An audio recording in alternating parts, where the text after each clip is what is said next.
just so you can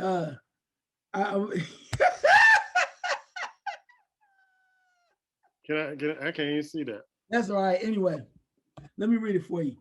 In fourth place is yourself. You got 41 points, right? Yeah, I'm in fourth. Yeah, you in fourth now. Okay. And in third place is Pops with 55. All right. In second place is Black Thor with 60. What? Yes. And in first place, the undisputed and still of the world. Uh-huh. Wait. Yeah, Black Thor coming. Black Thor coming. Okay. He still might. Okay. Yeah. Yeah. Did you see that? Now, what does it say? I want you to read it. It's U64, Uh-huh. Black 62, Uh-huh. Pops 55, and I'm bringing up the rear. Uh-huh. Say that again.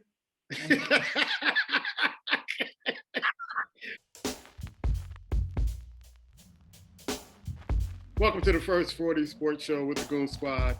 It is the Gap Brothers that's holding it down tonight.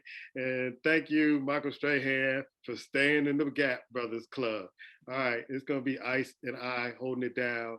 Black has some other things to do tonight. So we're going to get the show started with hot topics. Coach Roy Williams. Hey, man, I didn't see this coming. I thought Roy Williams was going to hang in there for at least 2 or 3 more years. But it was interesting, Ice. I was on Twitter during the season with some Tar Heel fans on our Twitter site at Goon Squad Sports. And I was telling folks that it seemed like the game had been passing Roy Williams behind because he keeps trying to run this up-tempo system and he's not recruiting the players that can really do that. And so either he needed to change the system or recruit better players.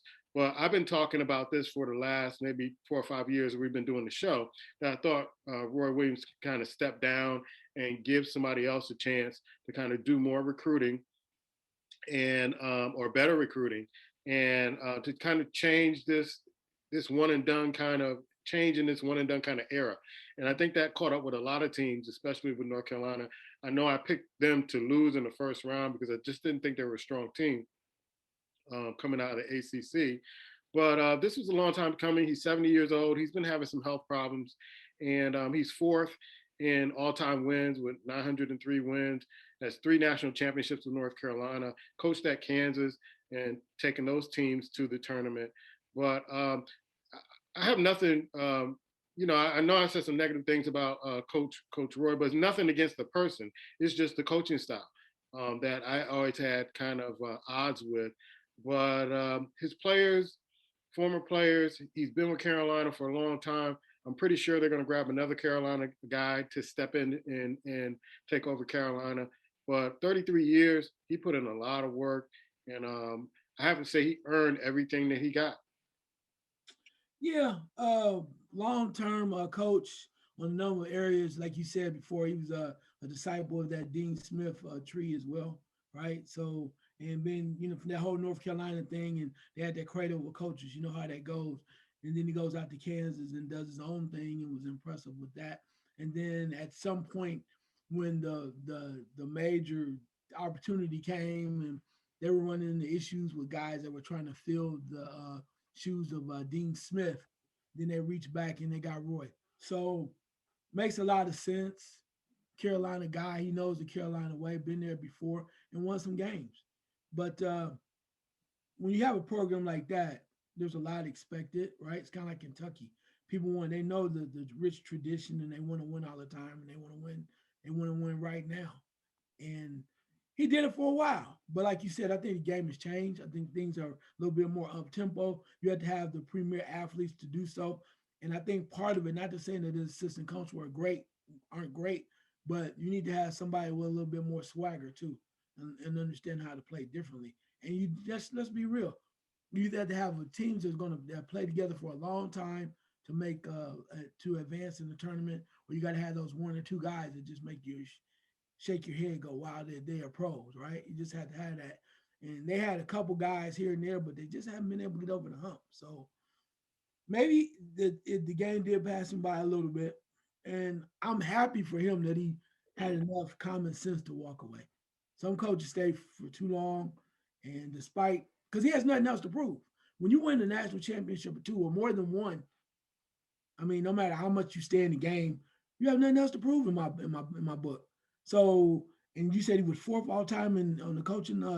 I think he's the fourth all time with 903 wins. Yeah, So I mean, he's in great company. right. How many more games can you win? How many more championships can you win?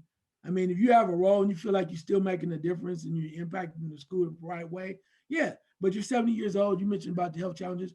I'm glad he was able to finally step back and go, you know what, I'm done. Walk away. I think that's perfect. Of course, you like to go out a winner, but all that stuff is overrated. That stuff, when you look at it, more than anything, they're going to look at how many games did he win, how many championships did he win. And he's done more than enough there. So walk away in style and pride, and hopefully with good health, and continue on your journey. Yeah, I'm looking at the list of accomplishments. He had three national championships in '05, '09, and 17. He 9 ACC regular season kind of conference championships, three ACC tournaments, won that. He won the Big 12 regular season 4 times, Big 12 tournament 3 times, Big 8 regular season 5 times, uh, 2-time AP Coach of the Year, 2-time Henry Alba Award winner, ACC Coach of the Year twice, John Wooden Legends Coaching Award. He's in the Hall of Fame, the Basketball Hall of Fame, as well as the College Hall of Fame. So he represented the U.S. men's basketball team in the Olympic Games, getting medals there as a assistant coach. So he's pretty much done everything that a coach could do in their career. And like I said, I know I criticized him a lot in the past, but that criticism was just his coaching. It wasn't the man, because looking at interviews of him and how kind of soft spoken he was and humble he was, and he's a Carolina guy, and I'm a Carolina fan, and I'm going to be harder on Carolina than any other team because that's my team.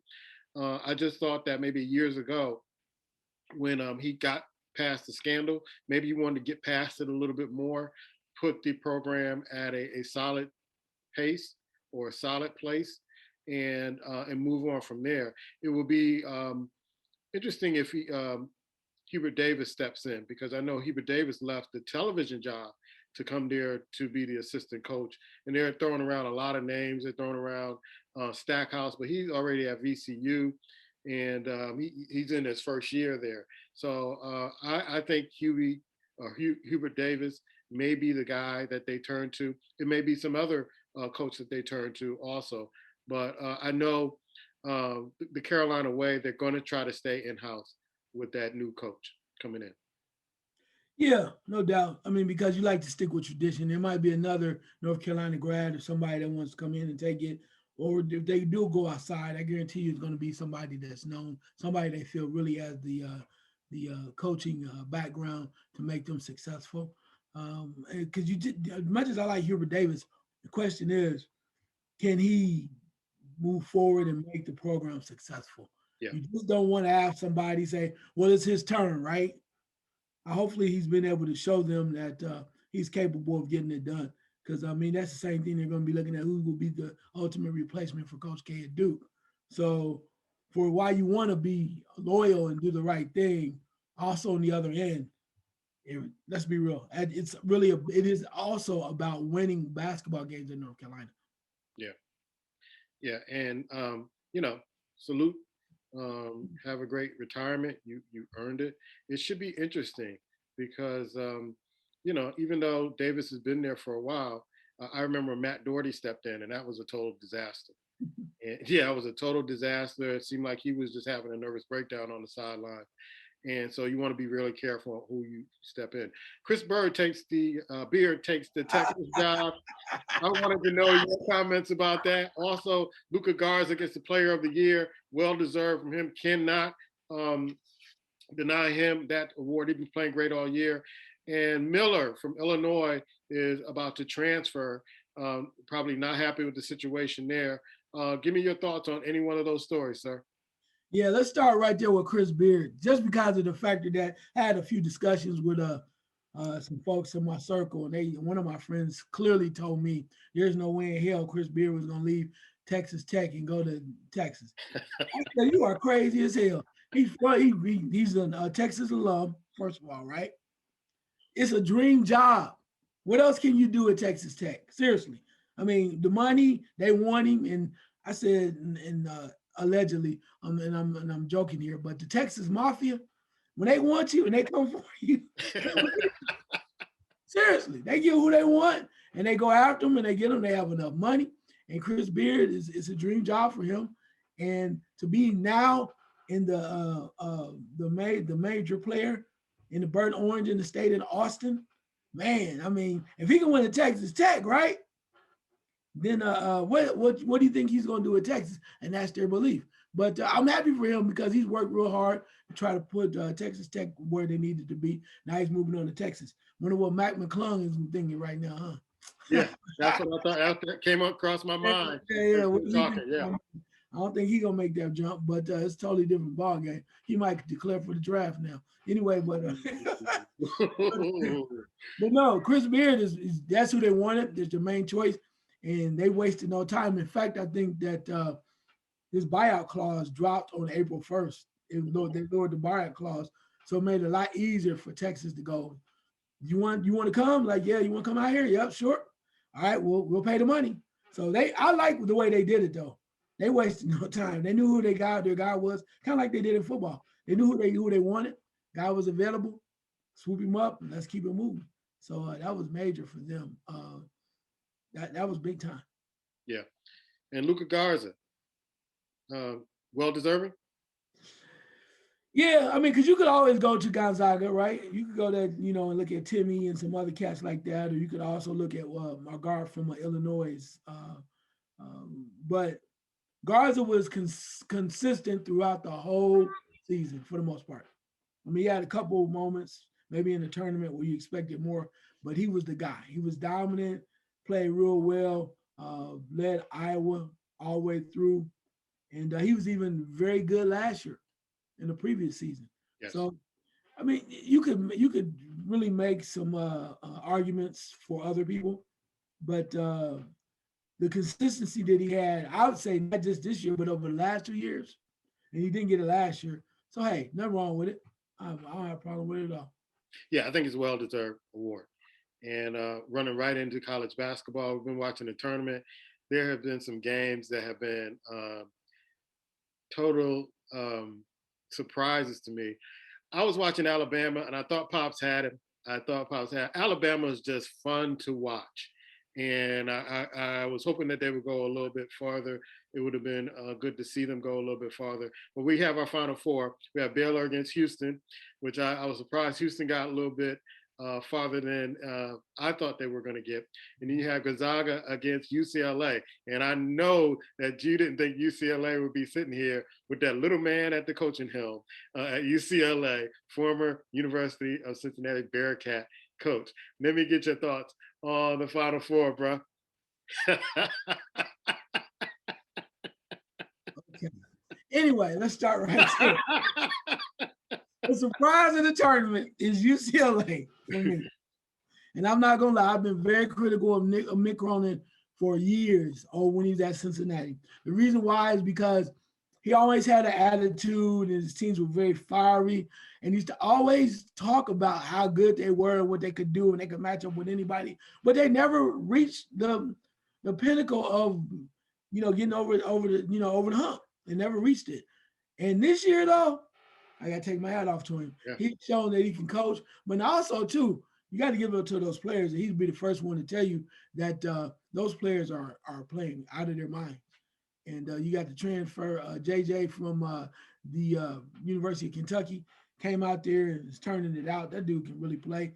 Mm-hmm. And they just have filled in wherever they could, play hard-nosed basketball. They're having fun. And you look at the wins that they have over BYU, Alabama, and the way that they beat Michigan, I thought Michigan was going to make it through. But they beat Michigan, and they're sitting with their last 8 shots. Yeah. How do you do that? Hey, man, they said pressure bust pipes. It's yeah. just meant to be. But you got to take nothing from UCLA. They won a fair and square. That was amazing to me. Gonzaga was just Gonzaga, right? They just kind of flowed through, and just when you thought they was in trouble, they like, we're not in trouble. We just will take them down one at a time. So wasn't surprised there. I was surprised by Houston. I really was, because they at times, I'm happy for Kelvin Sampson, because we already know his background, and At Oklahoma. we know that, and he got into a little trouble, and then of course he's able to make it through, and he's kind of hard nosed coach, but I was impressed by some of the wins. They were able to take down a very hot Syracuse team. Everybody across America was in love with Syracuse, and they found a way to dismantle them, along with a very great game against Oregon State. Houston, that sometimes just kind of scares me a little bit because they're erratic play. Yeah.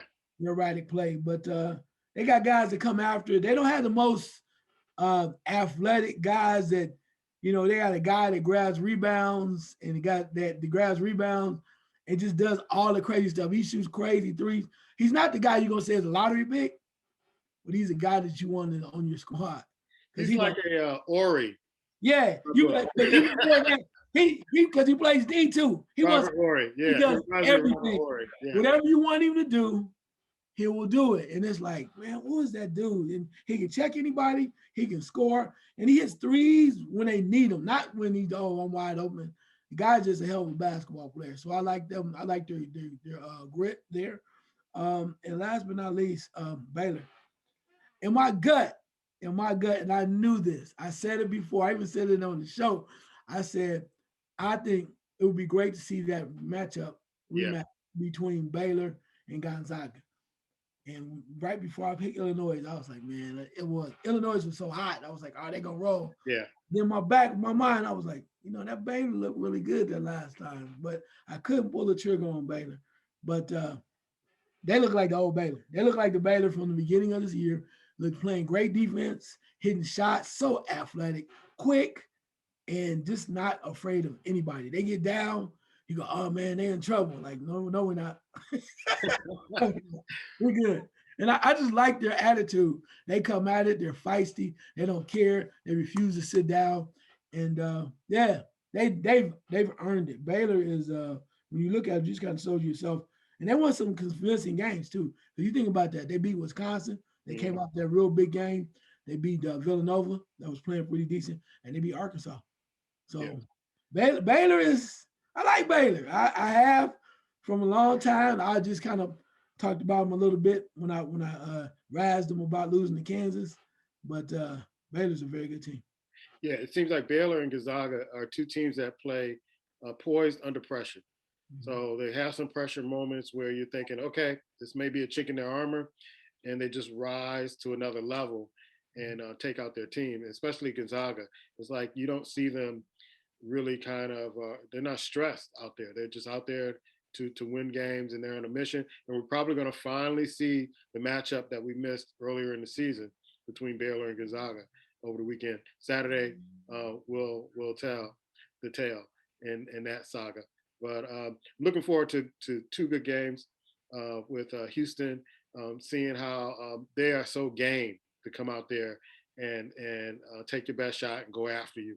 And UCLA just been playing with just a lot of moxie, a lot of just scrappiness that they just refuse to lose. And I thought Michigan, when I saw it, and then I looked at the stats at the end of the game, where I think it was like 3:48 in the game. They didn't score, and they had 8 chances to pull that game out. So, like you said earlier, pressure bust pipes, and that's what happened to Michigan. I don't want to say choking, because I don't believe in that, especially with these young cats right here. But they had chances to win, and they just couldn't pull it through. So, but all of them had great seasons. And Juwan Howard in his second year, what else can you ask for in your second year? Almost getting to the promised land with the Final Four, and I'm pretty sure that team was coming back, but they were playing without one of their best players, and no excuses, but they put on a show and almost made it to the Final Four. We talk about the women's Final Four. You have Stanford versus South Carolina, two sisters who are head coaches going against each other. And then UConn, a lot of people said kind of stole the game from Baylor versus Arizona. And so what's your thoughts on the Final Four, which start on Friday, tomorrow? I'm gonna start with UConn. I mean, I get it, I understand it.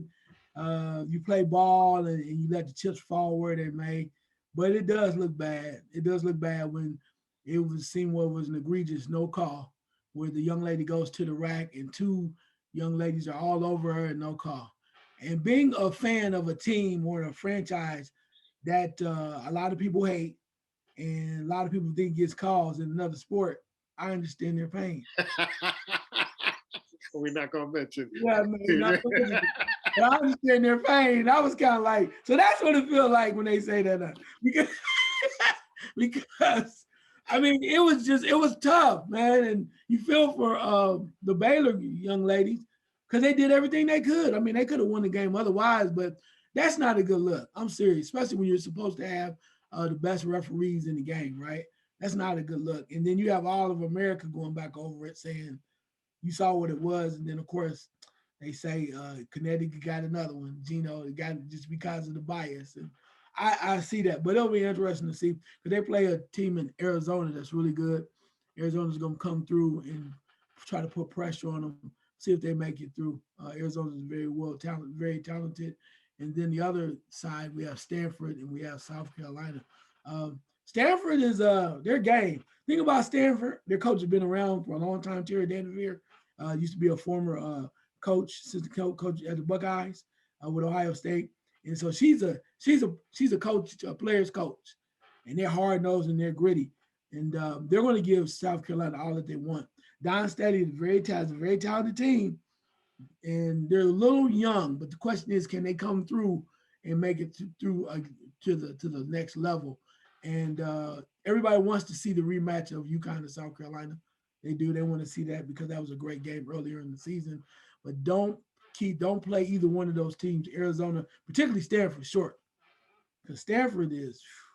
We go back to my girls, the twins, and not the twins, but the two sisters.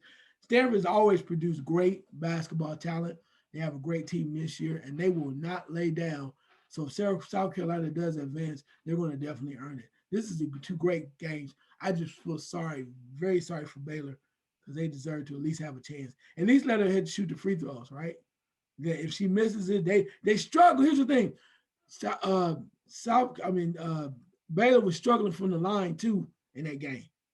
At least let them attempt the free throws and may the best person win. Not to be not to be decided like that, which is bad, man. It's a bad look, man. Bad look. We see that in NBA basketball all the time. This is college, man. I know, but we say all the time that okay, the ref's gonna let them play, and whoever wins, they're gonna let them fight it out at the end. I know it was a bad look. I never forget the tweet I got last year when the Dallas Cowboys played the Pittsburgh Steelers, and you felt that the Pittsburgh Steelers got a call at the end of the game. You were like, I thought Dallas was supposed to get the calls. So he had to shoot on the other foot. But I feel bad for Baylor too. But we got to stop this in sports. A foul is a foul is a foul on every level. And I always felt that way. Whether or not it's my team playing or a team I'm rooting for playing, a foul is a foul is a foul. But it seems like at the end of games, within a minute or 30 seconds or that last shot, the ref swallow the whistle. And I think it's a travesty. So we see it in the NBA all the time. We see it in different sports all the time. When it's championship time, you have the players get a little rougher. Things are kind of not seen or not called. And I heard one rationale about it was that the referees weren't going to reward a player for going up against two players. I'm like, what does that mean? It's a foul. It's a foul. Whether she went up against all five, it's a foul. So, a lot of people, this will probably be argued just like Virginia, when I thought Auburn was cheated out of the national championship with Virginia, and that call at the end or non-call at the end of the game. So it just seems like it's a part of sports, but it shouldn't be. A foul is a foul is a foul, no matter how much time is on the clock. I'm with you on that. I guess my point was, and when you watch it over again, or even when you watch it in real time, you can just see how far overextended that they are on her. So what like they were straight up like this, they were overextended on her, on the young lady. And the other part too, that which is playing devil's advocate too, is why we say they swallowed their whistles and it was just a good no call. Some people may say that, but you cannot help that think, or some people are going to say, if that was UConn with the offense on the offensive end, would they have called that foul? And a lot of people are believing yes, they would have. They believe they would have gotten that call because of who they are and what they represent. That's the sad part about it. But if, as you said, a foul is a foul. If you call a foul, and see, for me, pro basketball, pro sports is different. Okay, because we know sometimes, and I'm allegedly, I'm gonna say that certain teams and certain stars get calls or there are no calls. Mm-hmm. Basketball, I believe that, I really do. Yeah. But in college, this is supposed to be straight up, man. At least to the point where let the players determine the game. And I think it should be straight up in all sports because it's too much on the line. It is, but we know it's just different in college and pros, man. It just is. Because the money, huh? It shouldn't be, but I agree with you. But then you got LeBron tweeting about it. I'm like, you should be the last person tweeting about a foul. Right. But it's just different because college athletes just really, I mean, even we look to the point when Duke had Zion Williamson, everybody's in love with him and everything.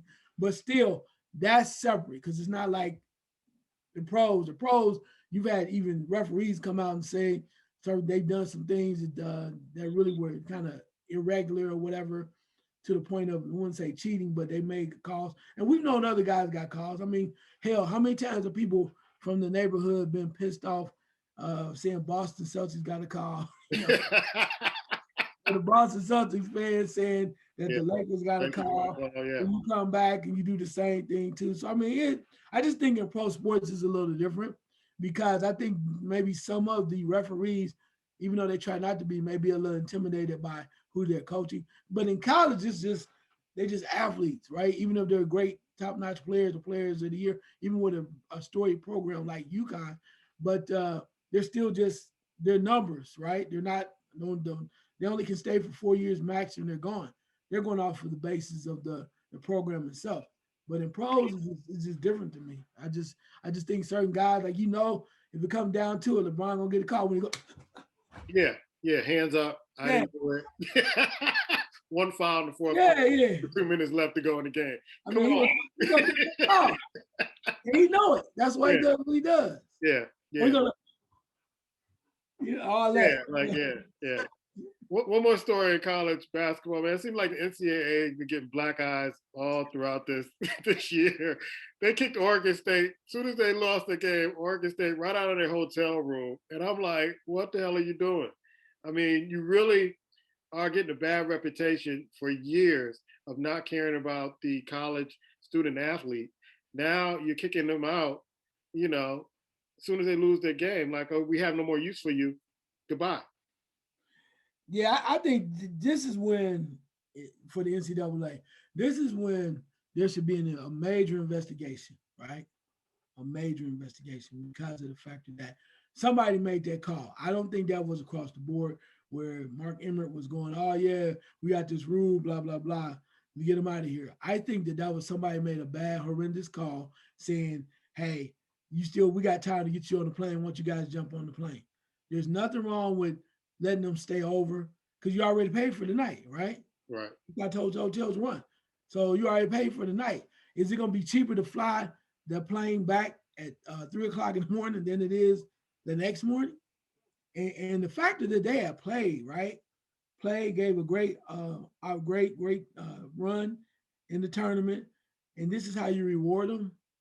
I mean, just like get out and kick it out. I think that's just a bad decision. You need to find out through investigation who did that, who made that call, and they should be reprimanded for that. Just because that's not how you treat your athletes. And Lord knows if it had been women, woo, baby. Woo, baby. Oh my God. I'm not saying there should be a difference between none of that. I'm mentioning this because how things come down, and you would never heard the end of that if the ladies that happened to a ladies team. I ain't even gonna touch that. I I ain't gonna touch that. That would have been. write me and call me. I ain't mad at nobody. I'm gonna catch That up would with have that been really. same way I'm gonna catch up with that transgender situation. Yeah. Anyway, that's another story. Yeah. All right. That would have been real bad, and you still be hearing about it, just like the weight room incident with them. Also, we're gonna go to the NBA right now on the eye test, and man, you got the super teams. You got the Brooklyn Nets just stacking their team, stacking their team. They stacked it with another guy, and then the LA stacked their team with another guy. So they're thinking LA and Brooklyn going to be, the East Coast or West Coast thing. As soon as LA get their guy, he goes down hurt. So now they got three dudes that are down hurt. With your boy Drummond, AD, and LeBron. Don't know when they're coming back. And then Harden gets hurt with a hamstring injury. And Kyrie, I think, is out. KD is out. Griffin is still there while he's lonely. And then they get Aldridge, who San Antonio was not going to bring him back under any circumstances. Like, here, take him. We are sick and tired of this guy. He is not bringing any value to our team. But give me your eye test, because I got a chance to watch some games last night. And Philadelphia, who I thought was going to drop down much lower than they are now in the standings, really kind of held their own with Embiid out and only a half game out of first place to the Brooklyn Nets. I'm sorry. But it seems like I got a chance to see Phoenix last night. They are gelling really well, and they're up in the standings. I think they're number 2 behind the Utah Jazz, and you have the Lakers and the Clippers. And I don't know how long the Lakers and the Clippers are going to be able to hang on. And do they want to slip down even more to play one of those upper echelon teams like a Phoenix or a Utah? Because nobody's talking about AD coming back, when he's coming back, LeBron's coming back, and now you got Drummond who's out. I don't know how long they can hang on, Ice. Yeah, but what, 20-something games left, 20 plus games left. So things are getting a little tight, but they're going to be okay. All you Brooklyn haters out there, I tried to tell y'all, hey, dude's number 1 right now.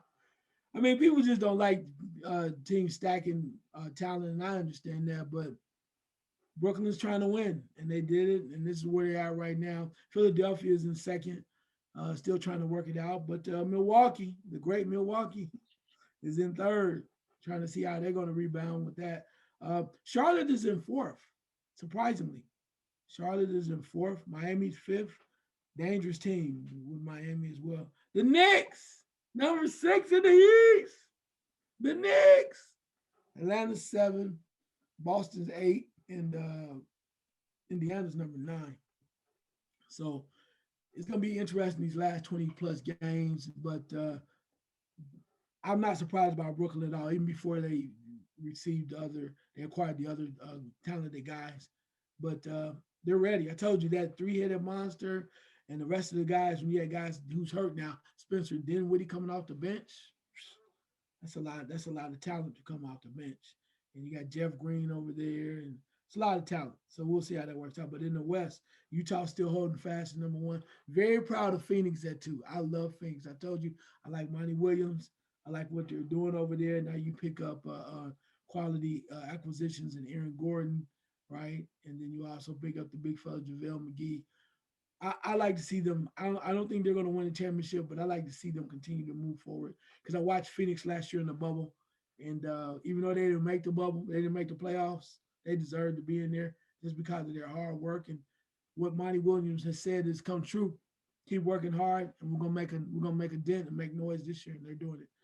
Clippers in that number 3, moved up a little bit, got rid of Sweet Lou, bringing in Rondo. Lakers just kind of saying, long we don't care, as long as we stay close and don't fall to 5 or 6, we're good. So I mean, but the Lakers, they know what's going on. They know their guys are out, but they'll find ways to win. They just want to be close enough. Denver's number 5. 5, yeah. I like that. I like Denver, what they did there. Hopefully they keep moving forward. They deserve it. Portland is 6, Dallas is 7, San Antonio 8. And Golden State is 9. Golden State is like right below the equator. They're in that play-in mode that the NBA is instituting. So there are a few teams in that play-in mode Right. where you have Golden State, Memphis.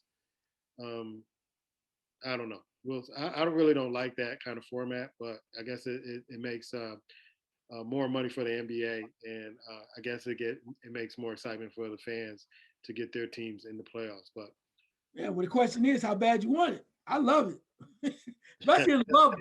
You're not ready. You come down here and you're not ready to play. Question is how bad you want it. We will beat you. If you don't want it, we'll take it.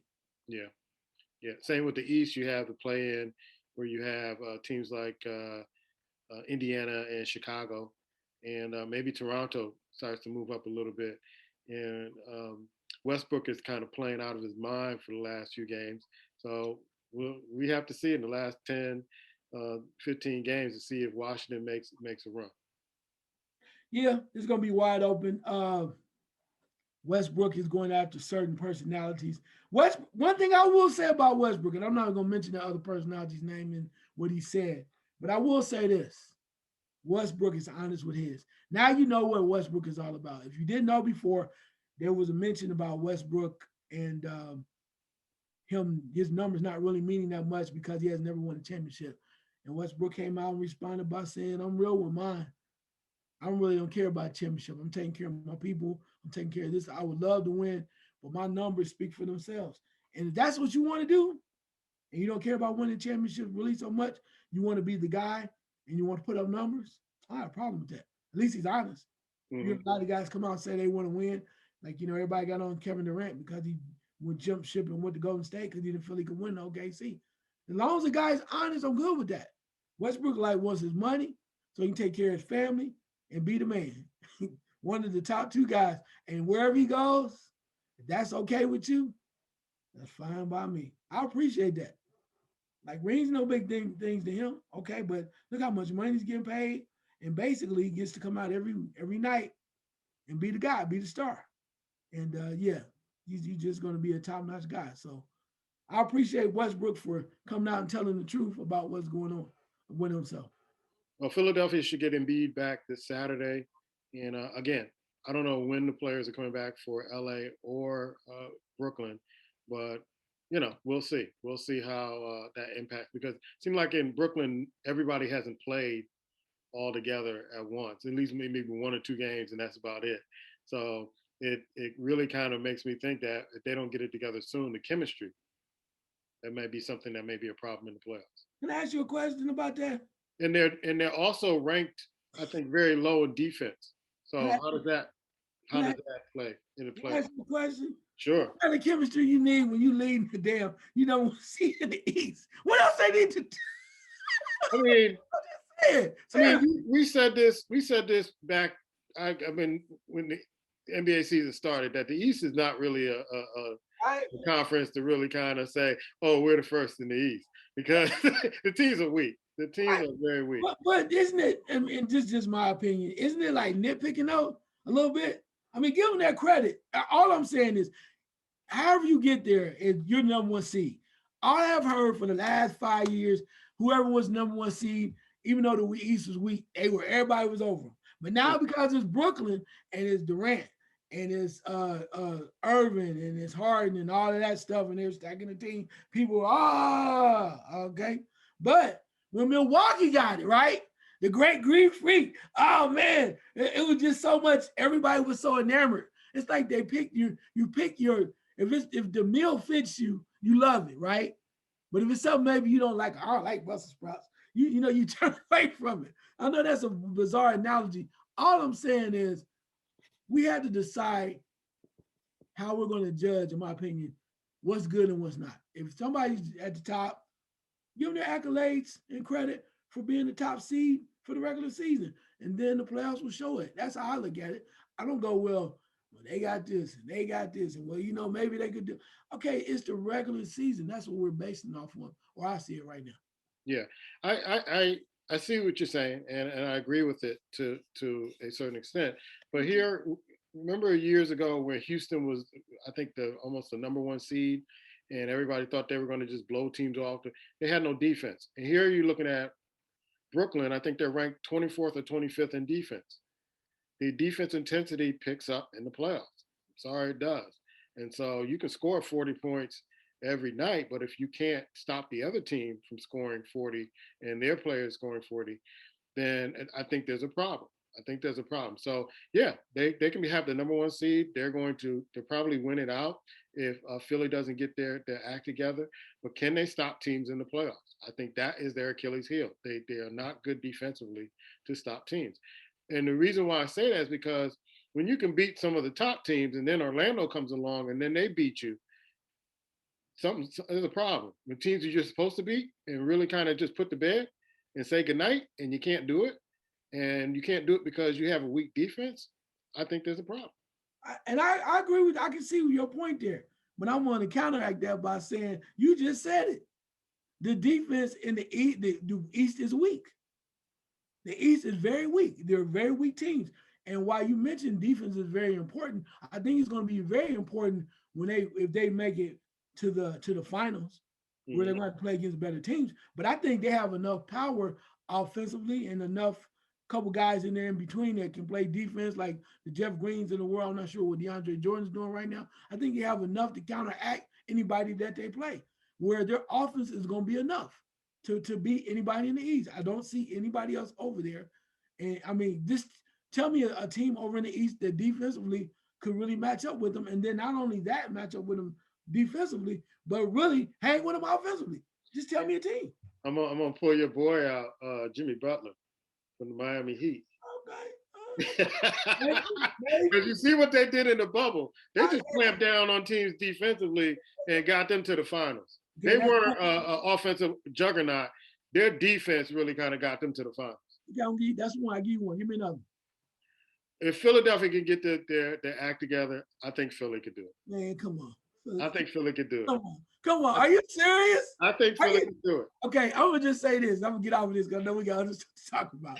Are you serious? And I might be wrong. Philadelphia? Yeah. You already know how you feel about that. Ben Simmons is claiming he's the best defensive player in the NBA, and then you have Embiid saying the same thing. So let's see them put it to the test against the Brooklyn. Let me just say this as I get off this last point. Now, if in a different world, if Philadelphia still had Jimmy Butler with them other two guys, now we're talking, right? Jimmy Butler, you shipped him out, say he was a cancer because you wasn't getting your shots. Now you want to flip right, you said ready. So my question is, we're gonna find out if MB ready. We'll see if Simmons ready. Well, George Hill is a formidable foe, so we'll see. All I'm saying is, I'm gonna say it one time. Durant, number one. Kyrie in his right mind playing basketball, number two. And James Harden is your third damn option. So they can sit down for 2 games and Harden average 40 and still win. In the playoffs? Have you seen Harden in the playoffs in the last week? Yeah, but he was, because he had to be the guy. He's not the guy now. He doesn't have to be the guy. See, there you go. You're going back on past transcript. Until I see him do, because he wasn't the guy in OKC. He was the guy in Houston. Until I see him in the playoffs ball out the way in the regular season, I would put no money on him. I'm with you. All I'm saying, I'm going to say this last point, I promise on this. All I'm saying to you is there's also people that said he couldn't play with the Nets. They also said he was going to be himself. He wouldn't know how to get the ball up. Again, it is clear who the number 1 player is on that team, who the number 2 player is on the team, and now Harden is deferring. They are learning how there is possible, despite if you ever play basketball in your life or not, it is possible to develop chemistry and then defer to other people.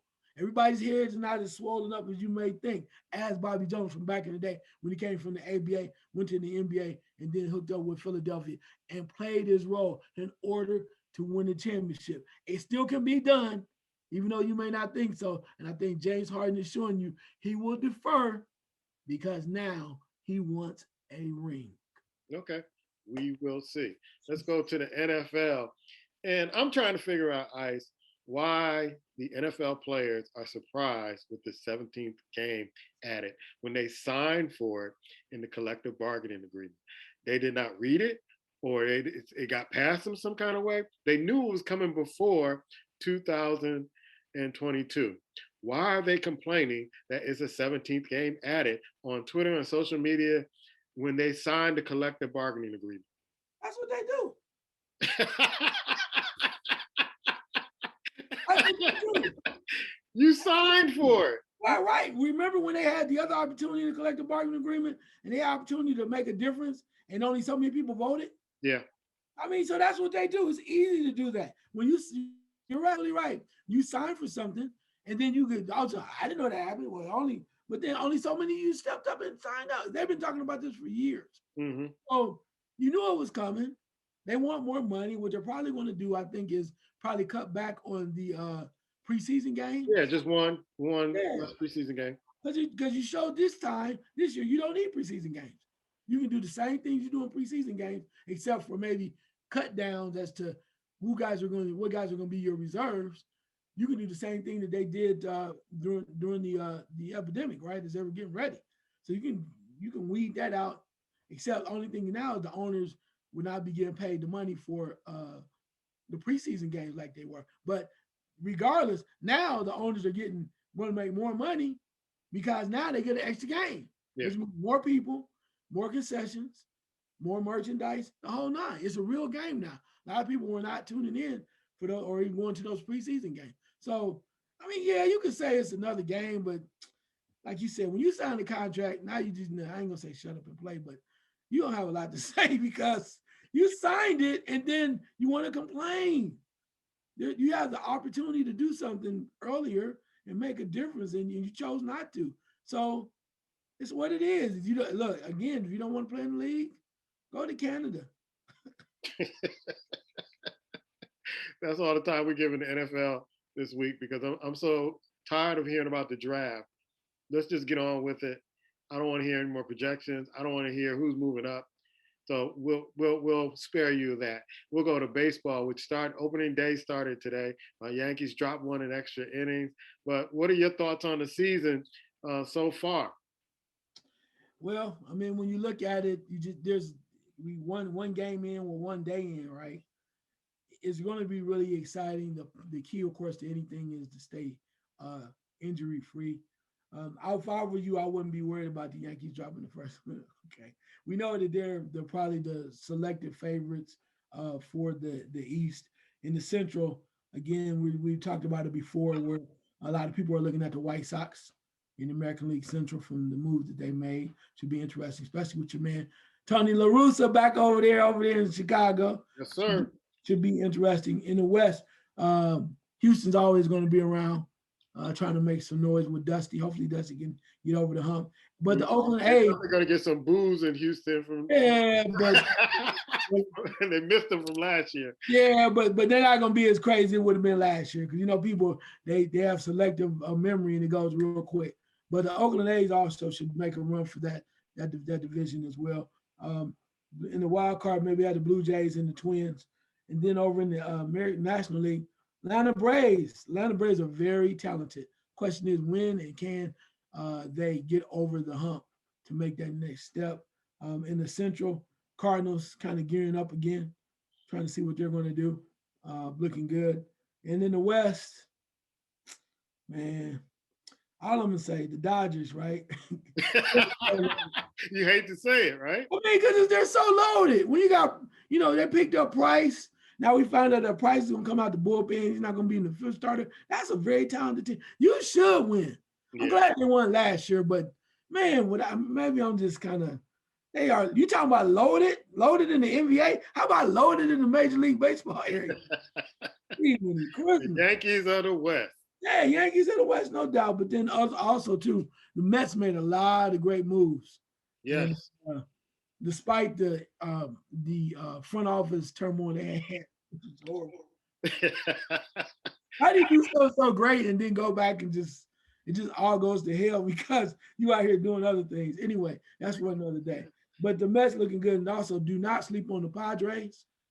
Okay, do not sleep on the Padres. They made some moves as well, and they have some very talented players. And one of my sleepers in American East is the Anaheim Angels or the Los Angeles Angels.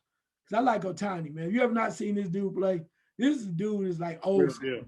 He can pitch, he can throw a 3-hit shutout and hit 2 mammoth 400 feet bombs. He is worth the price of him. I would pay to see him. That's how good he is. So the Mets give Francisco Lindor his money, a 10-year extension, and they had to do it. They had to do it, or some other team would have picked him up in free agency if they would have let it linger that long. But I think he's one of the most spectacular players in the league right now, and they had to lock him down. And so what does this say for other players who are up for contracts that are looking for contracts now, playing in that infield, either at shortstop or in the infield now, who are looking for contracts? Will the price go up? I'm not sure the price will go up. I mean, I think part of it is you have to prove your worth. Okay. Cleveland let him go because they simply did not want to shell out that kind of money. And that's how Cleveland is as far as being a small market team. They think they believe they had their run. They still are talented, but to shell out that much money for one player, they didn't see it in the cards. I thought they could have got more for him. I was surprised by that. I think they should have got more, but it is what it is. But Lindor is a talent. Lindor is young. He's a great clubhouse guy. And the best thing that the New York Brass could have done when they made the trade was lock him up. If you really want your team, you have to have staples. You have to have players that are so daggone good. They will be in your franchise for the next so many whatever years, a la the Derek Jeters of the world, right? A la Derek Jeter, also with so many others, with Alex Rodriguez, just different guys that you say, I want him on my team because he's going to be a staple. Even though you look at a guy, he may not be a staple, but he's a damn good player. And like Mookie Betts, you want guys on there that are going to definitely compete. And a guy like that, well, Tatis as well. Guys like that, you lock them up because they're Hall of Famers. And even if you don't win the championship right away, they're solid and you can build around them, particularly if you have the money and you're struggling. Mets have been struggling for a long time. They needed a franchise player. They now have one. Yeah, and a great one too. And I'm looking forward to seeing them get some press clippings in New York, as competing with the Yankees. It used to be the Mets and Yankees all the time competing. And so I kind of miss that. Even though I'm a Yankee fan, I do root for the Mets in the National League. Even though the Dodgers are the team that I choose to follow in the National League, I always, the Mets are kind of like the little sister that you like, you encourage to come along, especially in those heydays with Darryl Strawberry and in that era, you rooted for the Yankees. It's sad that they went down the way they went down, because that could have been a great dynasty that they had. They had a loaded team at that particular point. Why are you mad, son? Oh man, why am I mad? Anyway, I'm mad because more people should be talking about this, and I might talk about it again in my final take as well. I want more people. I'm mad because more basketball players, more athletes are not telling these younger players the truth, right? And there is a video running around. I don't know if you've seen it. If you have not, you need to see it. With Bradley Beal talking to his AAU team. And he lays it out to him. He says, y'all not playing right. If you want this, you got to put the work in. If you moping around, they don't care about you. Colleges, they'll get rid of you. You come to the league and you half-assing and BSing. He used a lot of words. He says they will get rid of you. They give you your money, get the hell out of my face. But he says, too, if you want it this bad, you got to come see me. You got to play me. He said, I don't even like to pull my NBA card, but you got to play me. And you ain't going to score on me. You can't stop me. I'm telling you, can't none of y'all motherfuckers stop me. He said that. I was like, oh my God. I appreciated that. Then he said, you know what? I'm chilling. I can retire right now. I can live at the beach the rest of my life. My mama, my daddy don't have to work another day, or my brothers. And he said, so it's hard out here because only 400 spots. Right. 400. And he just kind of showed them that there are people willing to almost kill to keep their spot. That job. Yep. Right. He just said, he kind of put them off, let them down, lightly, just kind of say, we just want y'all to give your best and do your best. But for him to drop the way that he did, we need to have more, especially at these basketball camps and these AAU clinics and whatever the hell they doing. We need to have more athletes dropping that knowledge, because Bradley Beal put it down so beautifully, eloquently as to, man, where we come from, it's bad. It's rough all over. It's always going to be hard for us. And for him to drop that like that, I'm mad because I need to see more athletes telling these guys, and women, young ladies too, about how hard it is. It's not that damn easy, because it's not as easy as you may think without these pipe dreams that your uncle, Boo Boo, and John and them told you was great because you was the 8th grade MVP of the Gatorade Slam Dunk competition. You going to the pros. You Man, keep it real. and then your mom telling you, waiting on you to buy her house and get her a new house and her new car. Only so many LeBron Jameses in the world, bro, for real. Yeah, he put it down real. And I saw that video and immediately sent it to YouTube and watched that video. And then I had cousins sending me that same video. It's something, especially also in football too. You know, there are only a certain amount of jobs. And I've heard some football players like Ray Lewis and almost like they will kill you for trying to take their job. That's their bread and butter. That's how they feed their families. Mm-hmm. And the only person I've heard say it like that or put it to players like that was Ray Lewis. It's like, this is how I feed my family. So I'm not letting you come in here and just take my job. You got to come through me. And when Bradley Beal put it down, like, and none of y'all can beat me. None of y'all gonna take my job. And he said, none of y'all motherfuckers to let them know. Yeah. That was real. What's got me mad and also concerned, I saw a documentary, and it came out a few years ago, called The Business of Amateurs, and what these amateurs athletes go through, especially football and the CTE kind of subject that not kind of subject, but subject that still haunts NFL players and college players, and how they're ignored after they leave the game and nobody's taking care of them. It just makes me mad that we as a society, we're looking at gladiators going out there and getting put in the lion's den and getting slaughtered. And so I think it's upon us to demand that these players get under safer conditions, and that the NFL and the NCAA do their due diligence in taking care of these players, because they go out there and they entertain us. We buy the jerseys, we buy the hats, and all that other stuff, and we support our teams and go to the games. But the reason why I think these entities do this is because the money that's behind it, and they're not taking care of these athletes. So if you ever get a chance, I know it's on Prime Video where I watched it. It's called The Business of Amateurs. And you can hear interviews with mothers and wives who talk about what this game of football has done to their loved ones, their sons and their husbands, and how it's just a factory to the NCAA and the NFL. And it's a travesty. But I thought about it from that standpoint, and I think about our consumption, watching a gladiator sport and cheering it on without looking at the repercussions of what some of these athletes go through. So just food for thought. All right, any questions you have, man? Yeah, I do have a question. I mentioned a little bit earlier. I think I read something. I think it was the Minnesota Lynx front office person or somebody connected with WNBA. And then she mentioned about, I want to know how you feel about this. She mentioned that she didn't see any problem allowing transgender athletes to compete in women's sports. Your thoughts about that? We've gone through this before with the transgender UFC or MMA fighter years ago.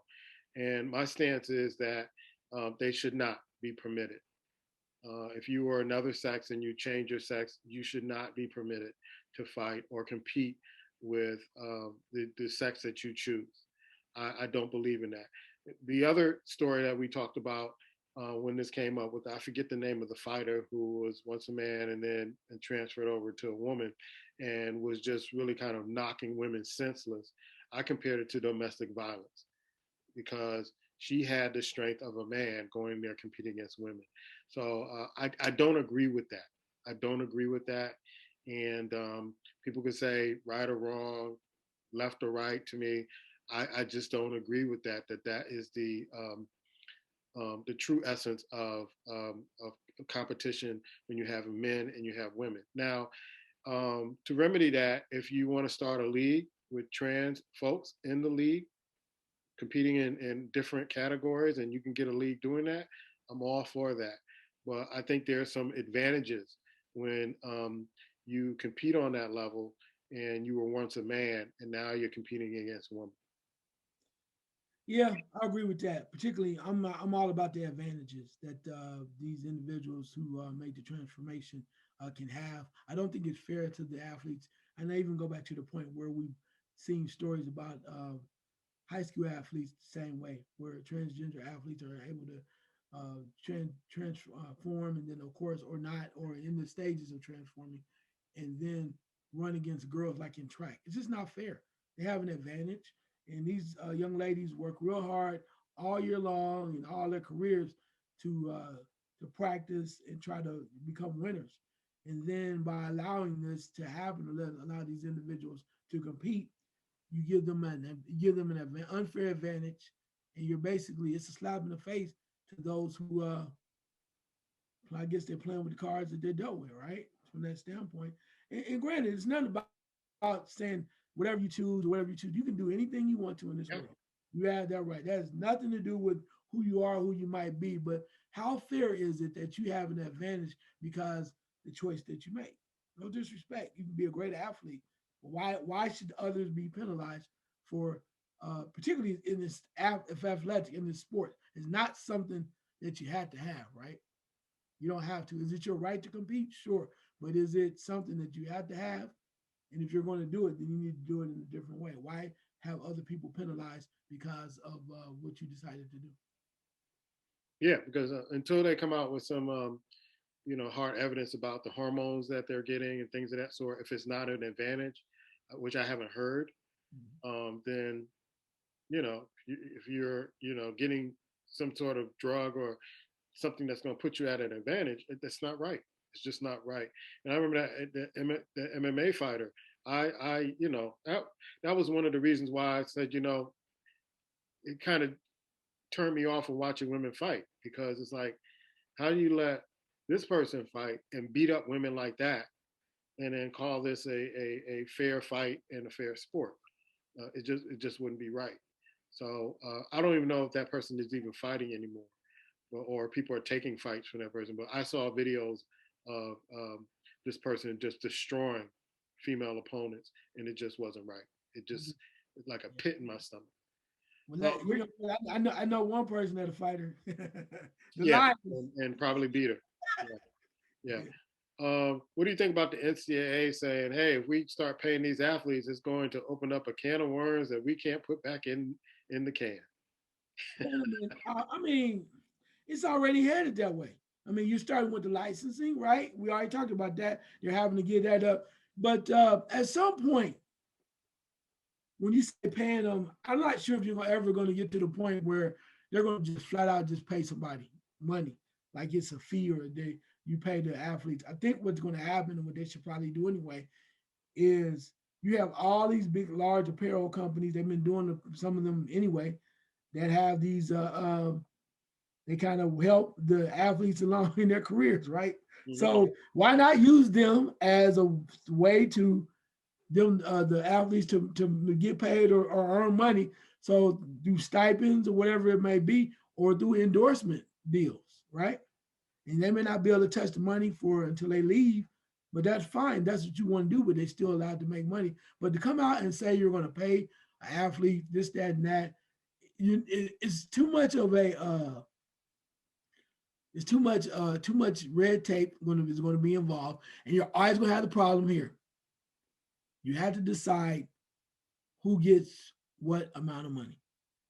So are the superstars going to get the most money? Is the second string guy going to get more money than the 12th person on the 12th man on the basketball team or the 12th woman on the basketball team? No matter how you slice that, there's always going to be somebody that's upset and complaining. So I don't think you can do it. There's no way, excuse me, that you're going to be able to do it and keep everybody happy. I just don't believe that. It's always going to be somebody pissed off. There's going to be some lawsuits. So why don't pay them? Just allow for the endorsement deals, or they can sell their image in such a and use it in such a manner. Let them make money off of it. I think that's the best way to go. You know what? I wish the NCAA would stop telling the lie that they these athletes get a free education. They don't. They don't have time to get a free education. Their job is to play football. Their job is to play sports. They don't have any time to do any of that other stuff. So stop lying. Um, Athletics runs college sports. I mean, and colleges. They bring a lot of money in. Student body is not bringing that much money as some of the athletics and football and basketball. It seems to be king at a lot of these schools. So stop lying and saying that these athletes are student athletes. They work for your university. So as employees, they should be paid the same amount, each player. Now, if certain players, their jersey or their likeness gets them more money, then I think that money should go into a trust fund or something like that to give them their due. But quit lying saying that these kids are given a 4-year ride to play football. They're not. They're given 1 year, and if you're not happy with them, you get rid of them. So this myth that they're getting 4 years and free education, free, no, they're your employees. And you need to start treating them that way because they're making big money for your universities and they're giving people $6 and $7 figures for their salaries. So stop with the myth with this and pay these players because you get in other leagues and other people who are setting up where they're going to pay folks not even to go to college, but pay them $100,000 just to play in their league, and they'll make a lot of money because you're going to have some phenoms playing for $100,000 a year, and then they're going to go up to the NBA. It was an interesting story. You put me up on this, the Spencer Haywood story. Watched that earlier this morning, and I remember meeting him years ago. I think in Michigan at a gala in Detroit somewhere. Wish he could talk to a lot of these players too about his situation. And I wish that a lot of the younger generation knew about him. If you have another question, you can go ahead. Let's see. Another question. Do you think sports will be back or near full capacity coming entering the next fall? Next fall. You know what I'm going to say about this. It depends, man, because I know in Chicago the rate is going up. I know at the university I work for, they're talking about bringing everybody back in the fall, but I'm not sure how the summer is going to fare as far as this variant, or if people are going to adhere to the guidelines which are set to keep us on that road to get to some sort of normalcy. So you're asking me if I have faith in the people of this country to do what they're supposed to do? No, I don't. But it really depends on whether or not we're really serious about really kind of turning the corner on this and talking to some of my people from European countries. They haven't, and they're going back into lockdown, and their numbers are jumping off the roof, and we're not playing it on the news here for some strange reason. And usually they go first, and then it's us. And Brazil is still getting hit hard. Some of the folks that I know there, they're still getting hit hard with the hospitals being overrun and with patients and everything. So even though we have the vaccine, people feel like, okay, I got the cure, I can go out there and do what I want to. And I don't know. I kind of look at it, and I don't want to seem to be a Debbie Downer. I kind of look at it, we gotta go through one more shutdown before people really get serious and say, okay, we need to do what we need to do. When you got states like Texas and Florida opening up everything, really quickly, and then the numbers are jumping off the roof. Spring break, folks are still going through their spring breaks and coming back, and the numbers of are increasing with younger people. I don't have much faith in it. I would love to see it, but I don't have much faith in it. Yeah, I'm with you on that. I don't have much faith in it. I think there should be. I mean, it's like anything else. If you don't want to follow the rules and you want to be wild and numbers don't improve, then you have to play the sports the way they've been playing them. I know that hurts the owners because they want to have the fans come back and spend money with them and make their money back. But until individuals start to follow the rules, then you have to do what you got to do to keep people safe. And just a public service announcement. This is just for me, not for anybody else. But we always talk about the numbers going up, numbers going down, and the vaccines and whatnot. One thing I'm understanding from myself anyway, and other people that are in my circle, one thing is clear to me: if you take care of yourself, if you wear your mask, if you follow the guidelines that have been told so far, then you live. You live, and a lot of people have died. People I know, close associates, people I went to school with, people we went to college with, have perished. And I know some of the situations they had no control over those that perished. But I mean, with that being said, how can you not follow the guidelines?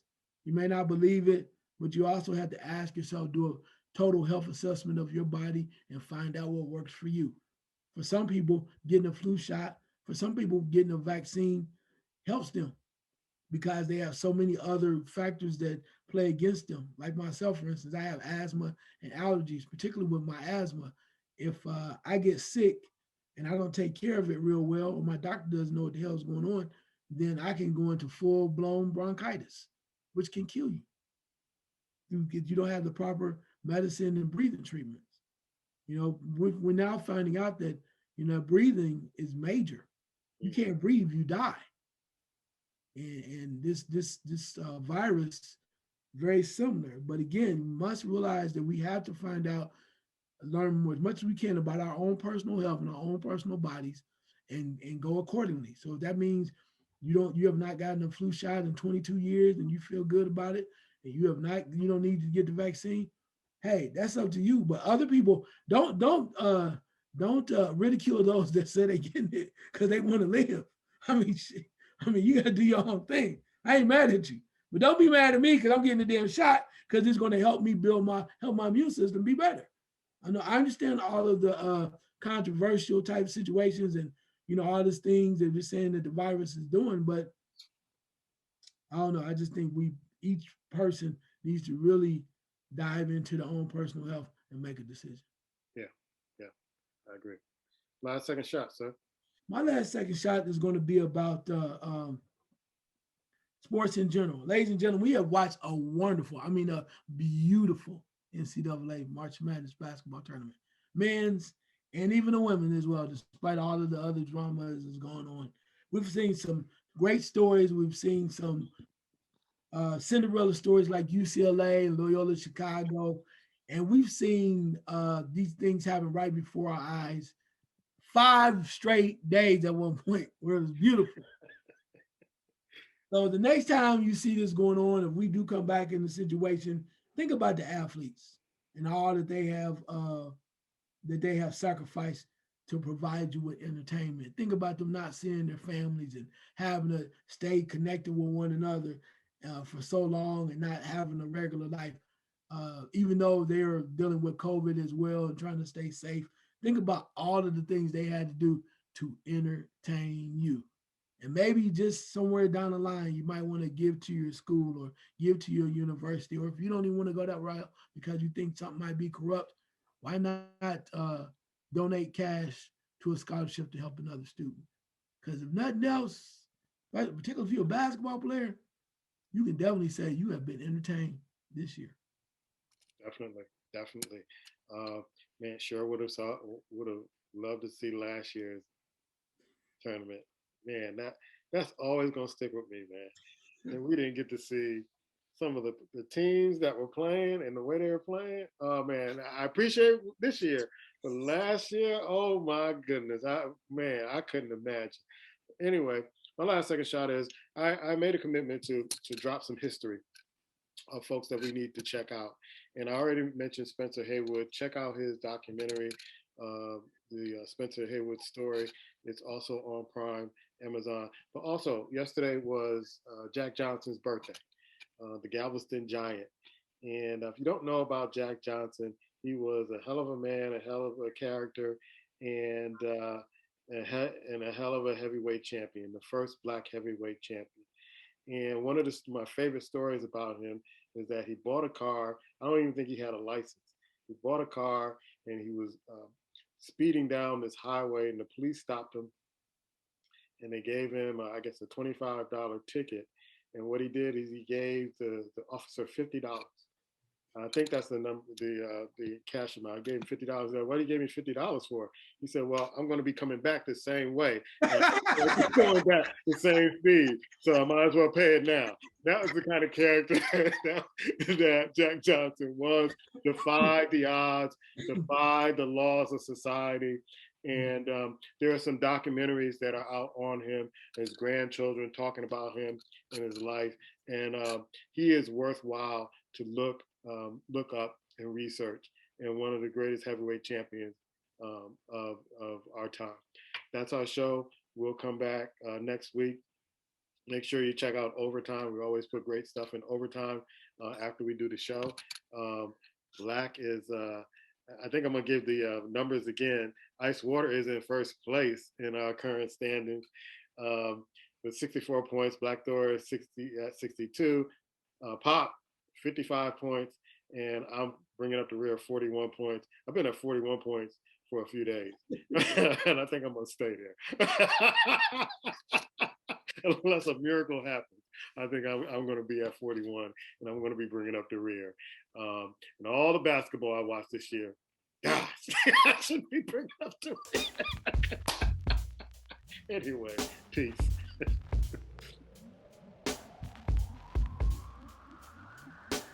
Trying to figure out how how teams are going to beat Gonzaga, because it seemed like they run sets where somebody is left open all the time. I don't understand it. Somebody's left open. I saw it with I saw it earlier in the season.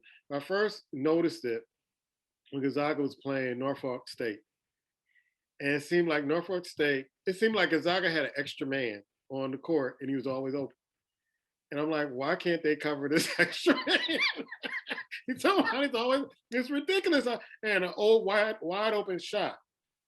So I don't know what kind of sets they're running, but it just seems like in order to kind of try to slow them down a little bit, you got to play zone, switch up the defenses on them, and make them work a little bit more.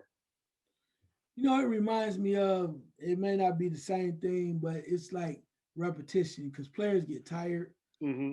And they don't play defense like they used to. I mean, you got a couple of situations. I would love to see them play Baylor because I think Baylor is a team that can at least hang with them. And Gonzaga is so talented, 1 through 7 and 1 through 8, that even when they make substitutions, they get guys that can make plays. But you had to stay on your man. And the offense that they run reminds me of you'll love this, the North Carolina Four Corners. Because the North Carolina Four Corners was based on repetition, right? They swing the ball at the top, they do a little weave, one guy go through the middle, come back all the way around, then another guy will come back around. You go, man, I'm tired of watching this crap. And then after a while, then the guy go back door and then you go 4 times, Jordan get the ball, go in the lane, tongue out, dunking on somebody, Ben Joseph in Maryland. Anyway, saw that highlight. They make the offense their own, right? But it's very similar. It's kind of like when you do the triangle. They go back and forth, run the same type of play repetition until they find somebody open. And when you play defense, players get tired. They're lethargic. They're not used to. They don't have the mental capacity to stay alert. And somebody's open. Teams like that wear you down.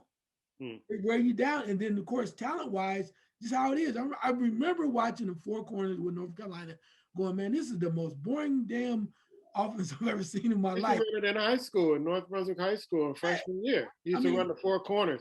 Or what he used to do is he would call this formation called stack. Right. where he would have at the elbow 2 on this side, 2 on that side, the guard, and then somebody would pop up, get the Right. ball, and then all of a sudden, one would pop out, one would go to the basket, and it's clear it was like open. It Right. was And like that's just what I'm open. saying. And Jordan and Worthy, those guys made it their own.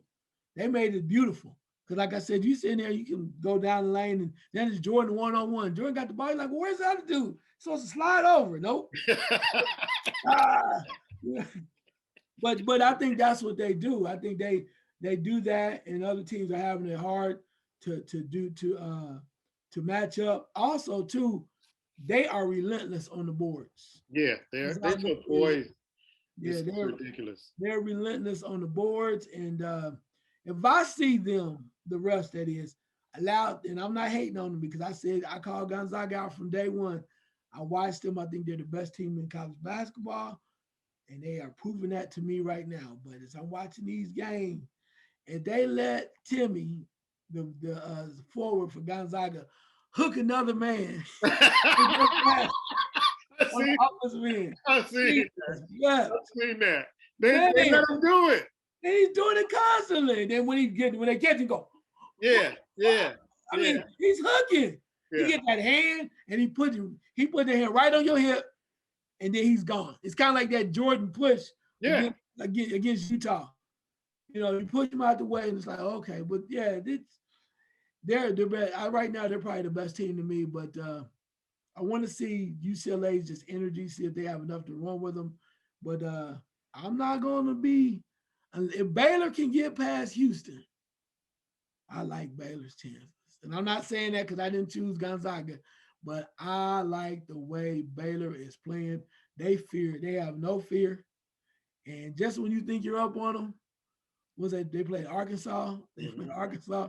Arkansas was trying. They were giving all they had. I was looking for Arkansas to make the run, and they never was able to make the run. Baylor was like this. Nope. Good try though. Good try. Yeah, yeah. Yeah, I just feel for Kevin Sampson in Houston. I mean, I hope Baylor wins because I think if Houston goes there, they have a tendency to miss. They have spells where they miss shots. They go cold. Yeah. And they don't have the defense to catch up. And because of the size of Gonzaga, if Gonzaga wins, Gonzaga will tear them up down low because they don't match up well and they miss shots and they become frustrated. They're going over the back and whatnot.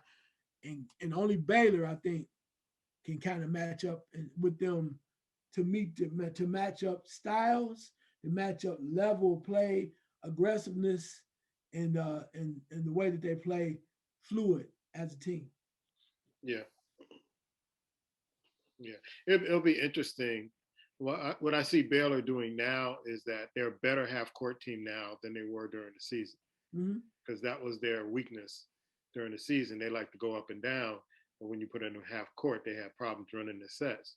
But I can see them now. They're battle tested and doing half court, running half court, and then playing their own tempo. Yeah, and I think that's part of it too. If they do play Gonzaga, Gonzaga's finally gonna see somebody that can run with them. Run with them, yeah, yeah. I would try, but Baylor can run with them. Because that reminded me of when Gonzaga played North Carolina in the championship game a few years ago. Gonzaga was running up and down the court, and then you had North Carolina. That was their game. They could run up and down the court, and they were playing right into their game.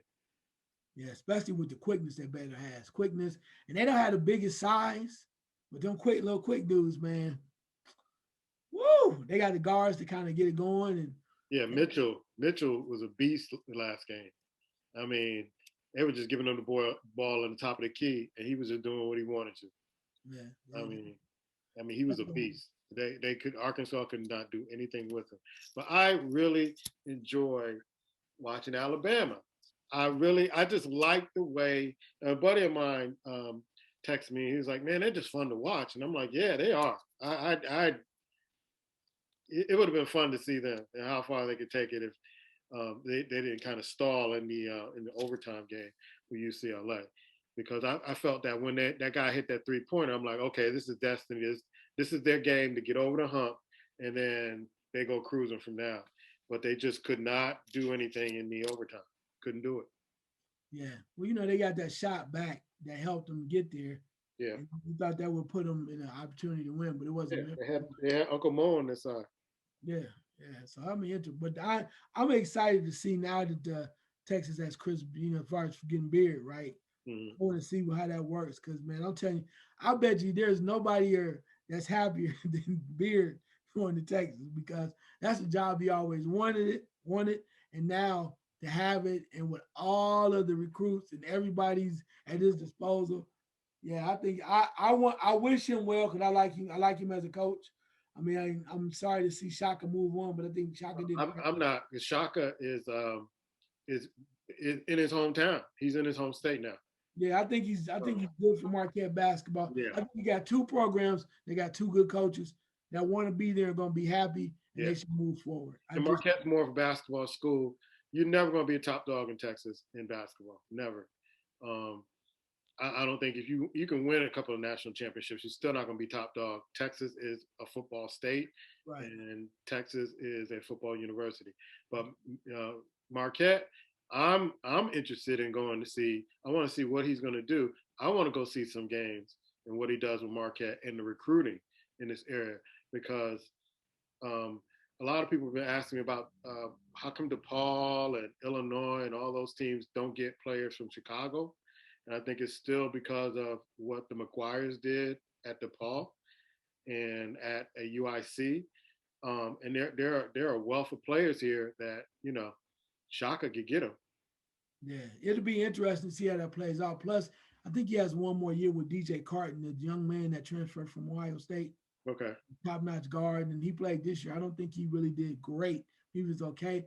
But having a coach like, like Shaka, I think it's going to be interesting to see how they run off. And even if it's not this year, once he gets his hands on that system and pulling in guys because he's from that area. Yeah. So, well, being from that area, he's going to hit Milwaukee, which Wisconsin definitely has some players. Yeah.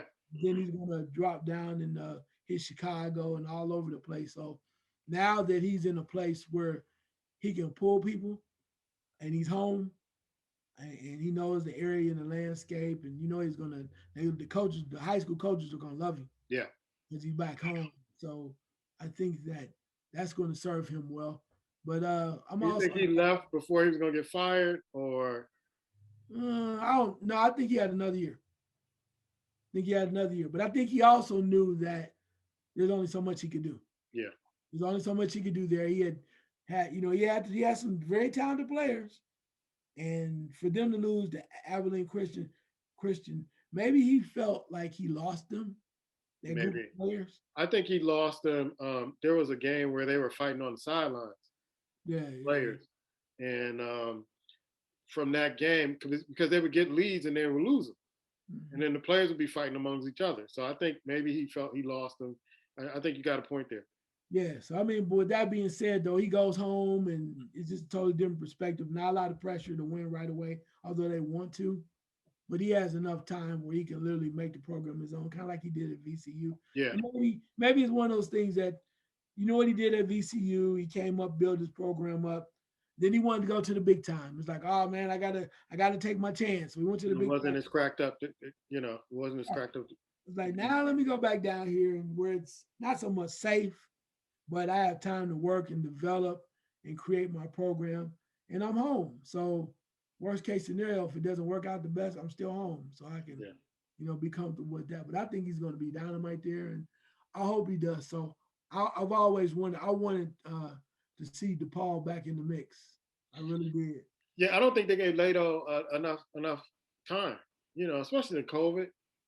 This is their second time with him. Like, you got him 2 times. Give him some, let him stay there. Yeah, I just, with all of that talent there and so much going on, I just remember watching DePaul come to Dayton and play all the time, and with Mark Aguirre and guys like that, Clyde Bradshaw, Dallas Comedies. Well, the rumor has it is that the McGuires didn't take care of, I think, Bradshaw or one of those players that went haywire or went awry, and high school coaches are like, we're not sending any more players to you. No, I understand that. I mean, I get it. But they had a nice run. They had Teddy Grubbs, Corbin. They had a lot of different guys from Chicago that were ballers. They had a pipeline. Dallas Comedies. I remember that, man. I mean, I was a huge DePaul fan back in the day. Yeah, they were the team. And then Whitney Houston's brother, I know he's a baller too. Whitney Houston's brother? Yeah, I can't think of his name. He played on the same squad as Mark Aguirre. Her brother, Gay something. Her brother played on that team. Oh wow. Yeah, I think it was her half brother played on that. He was nice too. In fact, you'll know him by the game I was telling you about when you go back and watch that Final Four, Indiana State versus DePaul. Yeah, I did see that game. Yeah, the guy, the forward was a hell of a forward. Can not call his name right there, but he was nice. Okay. Yeah, that's my brother. All right. Yeah.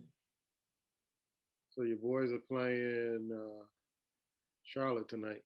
What's that? Brooklyn. What's the score? I just turned to it. Okay. Well, Ball's out for the year, isn't he? I think so. Yeah, well, he got broken wrist or something like that. There ain't gonna be no that. Look, that shouldn't be no game. Since that should not be. Yeah, I'm gonna stop listening to their daddy because the daddy was reporting that, Lonzo didn't want to be in New Orleans. He's like, no, I'm where I want to be. This is where I should be. You ain't stopped listening to the daddy yet? I thought, because I'm thinking he got some insider, because you didn't hear from him in a while. Thinking he got some inside information. I was like, I want to play for him. He got to look. Ever since they had that deal go back, there ain't no inside information. Ever since he messed that company up and he brought in his former convicted felon friend to take the money. Look, the only inside information he has probably is that his sons are playing ball well. Well, and the other thing is that when I was looking at old boy who used to play for Duke, who I guess talked to the GM for New Orleans and said he wanted to go east. Trajan Langdon? No, and he traded him to Dallas. JJ Redick, yeah. Yeah, it's like, how privileged do you think you are, man? You get to go, you ain't a star player. Let alone any player that's any worth right now. You gonna dictate where you go for a trade? No. They trade you where they want to trade you. Now you got a whole spoonful of reality that you just like any other player in the NBA. They use you until they don't want you, and then they put you where they want you for them, not you. Yeah, I'm with that, but I think they probably did sell him a bill of goods, but he's not no different than anybody No, else. he's no different. He thought he was different. I think he thought he was privileged. And, he can go anywhere he wants. And, no, we're not sending you. I guess maybe they're going to send you to Philly. Well, he said somewhere on the East Coast, because I guess his family's in. Send you to Boston? Who are we going to send you to? The Knicks? Who are we going to send you to? I think he just want to be closer to his family. That's what he said. You know what? You play this game. You know it's a business. And you know you ain't going to get everything that you want. So, I think he thought he was more privileged than other players. Right. He had an inside deal with this dude. This dude was going to send him somewhere because he likes him. They like what you do. They don't like you. They don't love you like that. Well, evidently he must think they did, because he told me one thing, because he went directly after Trajan Langdon, like, wow. And he went after Griffin. But, at the end of the day, they get to decide what they want to do. Well, he got his first taste of reality, and it's still a business. It had me nervous for a minute. Why is that? Because he did an April Fool's joke. I didn't know it was going to be an April Fool's joke. He had his teeth done and got rid of the Gap. He got it out of the Gap Brothers Club. Yeah. I like my Gap, man. I people, have helped me embrace it over the years, man. You got that Gap. I got uncles, our grandfather, Sylvester Waddell had the Gap. And I ran into a lot of women like, oh no, please don't get rid of that Gap. We don't even want to have a conversation about this Gap. Cause this gap, this gap caused me a lot of pain, man, growing up, bro. Really? Yeah, even though we're over as an adult, it took a lot of pain, man. That's Wow. in, that's in the book, bro. Cause it was just something that it was different. I mean, it started since I was a kid, man. Really? Yeah. Oh my God. Cause I don't know if I told you that initially when I was like 4, I fell out the screen door Uh-huh. and my teeth, two front teeth fell out. My teeth fell out. So you going through that whole snagger tooth thing and getting teased, and all I want for Christmas is my two front teeth. It was good. So when they grew back in, it was like, wow, they're different. They're not like regular teeth. They're bigger and they're a gap. And it's like, what the hell? I always think that it was because of me falling out the screen door, right? Mm-hmm. And I asked my dad for braces and whatnot, and he was like, "Yeah, okay, braces. We trying to eat. You talking about some braces?" So it was like that. But then, no, for a long time, I used to do like this, cover my mouth, wouldn't smile. Yeah, it was tough, man. You Then know that Denzel Washington had a gap? I've heard that, but he got it closed. You got it closed. Well, my grandfather, Sylvester, had a gap. And my Uncle Fred, I talked about last Sunday, Yeah. he and my Aunt Steen, they got the gap. And then I got cousins who have gaps. But so it's hereditary for you, right? Hereditary. Then I met my brother from Ghana, my boy from Ghana. He got a big old gap. He's like, man, you my brother. That's it. You ain't gotta do no DNA test. We blood, bro. This is what it is. Yeah, but I think it was just I don't know, man. It might have been self-esteem issues. People just didn't seem like they respected it or whatever. I just called hell with it. But then about a year and a half ago, man, a year and a half ago, right? Wow. Yeah, a year and a half ago. I mean, I dealt with it because it was what it was after I got older. But then I had a ex-girlfriend that says, "You don't have to do that. I know why you do what you do. I see you. I know what you're doing. You don't need to do that anymore." And I was like, "Nobody sees this. You're not supposed to see what I'm feeling." And she said, "Don't do it." And I started to feel more comfortable about it, right? Mm-hmm. Then about a year and a half ago, probably even about a year and a half ago, I got a picture. One of my cousins sent me a picture of my mom, and I never really saw a picture that close up where you could tell like the features, who you look like. Mm-hmm. So I struggled that for the longest time. And I looked, I was like, man, I look. I mean, I saw the eyes, I saw everything. I saw the eyes, I saw the eyebrows and the nose. My mama had a gap. I was like, I'll be Yeah.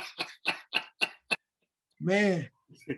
I ain't gonna lie, I started crying, man. Oh wow. Because Wow. like all these years I've been worrying about this and thinking about how it was not there was something wrong with me or it just wasn't attractive or whatever. And it was like there's nothing you can do about it.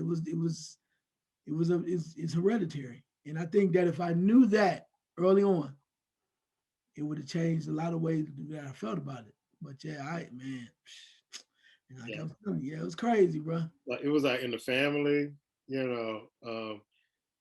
and it was in people in my life I had, and then when I started dating, Mhm. I would sometimes I would try to hide the smile or not smile, or keep my upper lip over. Yeah, yeah, yeah. Oh, that's cute. That's cute. I like men with gaps in it, and I just ran into women who just loved the gap, the smile. They just loved it. And so when Strahan was like getting ready to, I'm like, oh man, he gonna let Hollywood dictate, who he gonna look like. And it was, I'm glad it was April Fool's joke because Yeah, I didn't know it was a joke though, because I saw him do it, and he looked good though with it. With it, I was like, okay, it's different. he looked different, but it was cool. And I was like, well, maybe that's I'm looking at myself, and maybe, but then again, nah. It ran across my mind to do it, and then I'm like, no. And then I got one of my boys who did it, and he looks different, and you get used to it. But it's like you're getting out the club. This is a club. This is an exclusive club. Not everybody has this, and I guess not too many stars or Hollywood types have it. But I remember Denzel Washington years ago. They encouraged him to get it closed. Okay. And I'm like, okay, that's cool. But there was one movie he did called Cry Freedom, where it was his original chief, and he had the Gap. I'm thinking about it too. One of my best friends, Eric Gomez, has the Gap. We grew up together, and it was like, everybody I know has the Gap have these beautiful smiles. Right, but see, you had somebody around hanging with you. Man, there's like one other dude that had a Gap in our neighborhood. He was older, but I mean, the little kids teased me, the big kids teased me, the in between kids. Dude, it was brutal, man. But we rise though. But we rise. That brother and sisterhood. Yeah, I'm glad he's still in it.